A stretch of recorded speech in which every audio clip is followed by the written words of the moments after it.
প্রস্তুত হন, ফান্দির মানুষকে সতর্ক করুন, ওয়ারাব্বাকা ফাকাব্বির, আপনার প্রভু তবে বরাদ্দ আপনি প্রকাশ করুন, আপনার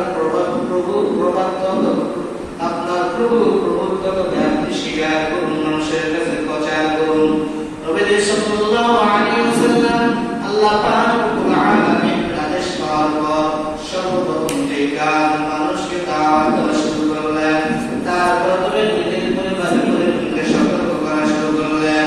শুধু নিজের নামাজ পড়লে হবে না, নিজে রোজা রাখলে হবে না, নিজে পর্দা করলে হবে না, নিজে ইবাদতবন্দি করলে হবে না, নিজের নামাজ পড়লে নিজের সন্তানকেও নামাজে বানাইতে হবে, সন্তানকেও নামাজের জন্য ডাক দিতে হবে, বাবাকে নামাজের জন্য ডাক দিতে হবে, মাকে নামাজের জন্য ডাক দিতে হবে, স্ত্রীকে নামাজের জন্য ডাক দিতে হবে, ছেলে সন্তানদেরকে নামাজের জন্য ডাক দিতে হবে।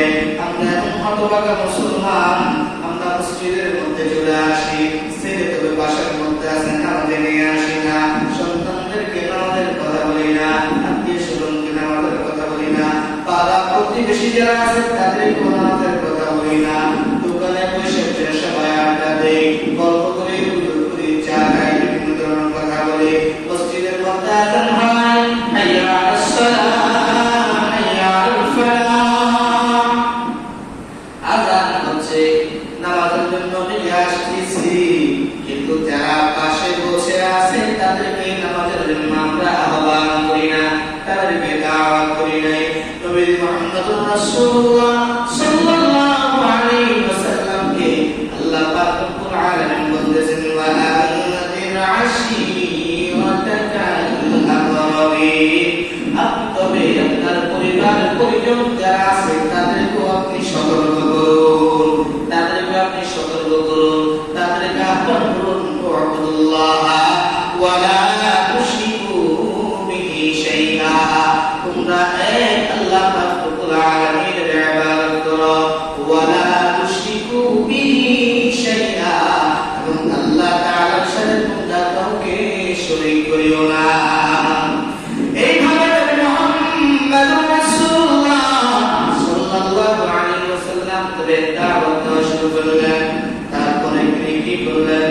আল্লাহ পাক রব্বুল আলামিন আদেশ করলেন, মক্কা এবং মক্কার আশেপাশে যারা আছেন তাদেরকে আপনি দাওয়াত দেন।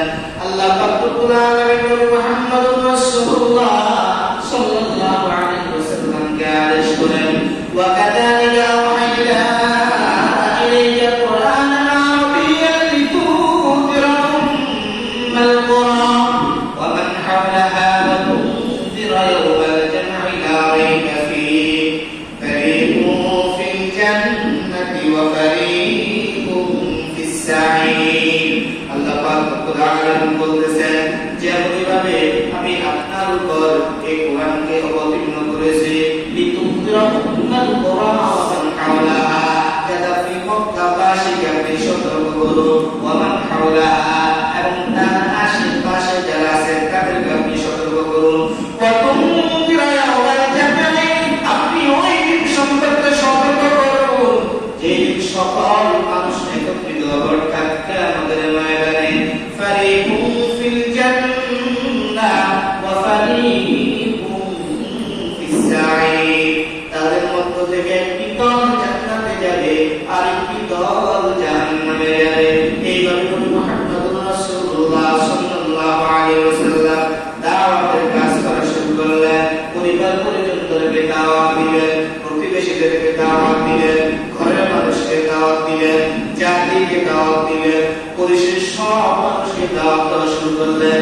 এইভাবে যখন মুহাম্মদুর রাসূলুল্লাহ সাল্লাল্লাহু আলাইহি ওয়াসাল্লাম জাহিলিয়াতকে দূরীভূত করার জন্য যখন মুহাম্মদুর রাসূলুল্লাহ সাল্লাল্লাহু আলাইহি ওয়াসাল্লাম একা দাঁড়িয়ে গেলেন, আল্লাহ পাক রব্বুল আলামিন কুরআন কারীমের মধ্যে বলেন, ওয়া মা আরসালনাকা ইল্লা রাহমাতাল লিল আলামিন, হে নবী আমি আপনাকে বিশ্ববাসীর জন্য রহমত স্বরূপ প্রেরণ করেছি। সুবহানাল্লাহ।